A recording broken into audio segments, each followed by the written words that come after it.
Allison? Sure. We look at the Opportunity Scholarship and the strengths that we see in the program. We really look at the families that are demanding it. As you know, the program started in 2013. There was then a legal cloud over the program. It went all the way to the North Carolina Supreme Court, where ultimately the Supreme Court ruled it constitutional. Families really won that day because they now had some assurance that the program was going to move forward. It was going to be there for them. And we see the latest data shows us that nearly 24,000 families are seeking the Opportunity Scholarship. So the demand is there across the state. And the legislature and the vision of the legislators at the General Assembly this past year really looked at that demand and put into place forward funding for that program. So over the next 10 years, each year we'll receive more and more funding for the program to the tune of $145 million over the next decade. So we expect that 36,000 families will be able to take advantage of this program moving forward. And that's incredible. We don't want to see families sitting on a wait list, hoping and praying that they're going to get an opportunity to go to the school that best fits them. We now know that more families are going to be able to take advantage of that program. And I can speak to one of the weaknesses is, although those are great numbers, we know that not everyone is aware of the program.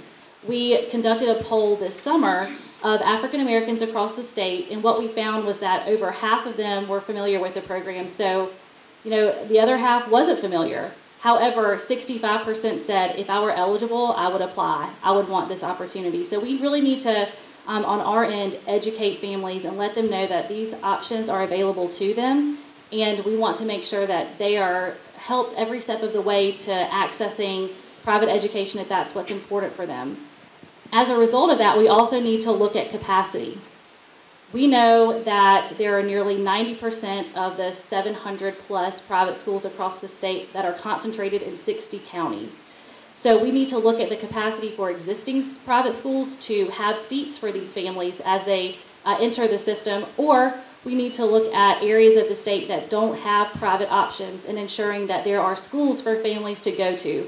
We don't want a situation where families get a scholarship and then have nowhere to go. So we really need to address that and look at that weakness and ensure that all families really do have the options available to them. Opportunities, threats? I think one of the opportunities is really kind of directing the narrative that this is not a partisan issue. Parental school choice is not partisan. When we look at how a number of these programs came into existence, we've seen bipartisan support. If you look at the public charter school expansion, I believe it was about 97% of the General Assembly supported that, and a Democrat governor signed it into law. When you look at the Opportunity Scholarship Program, you had 2 Republican primary sponsors and you had 2 Democrat sponsors. So we really need to look at this issue as one that is really focused on families, focused on children, and it's not one that really should get mired down in the politics because it's not a partisan issue. And I think that we have the opportunity as an organization, Parents for Educational Freedom, to be a bridge. We can, on one hand, we have legislators who are making decisions, and over here we have families who want and need these programs. We as an organization can have the opportunity to be a bridge so that families have an understanding of what decisions are being made and what policy is coming out of Raleigh. But at the same time, we have an opportunity to now connect families and their voices with the legislators so that they can make decisions that truly benefit their constituents.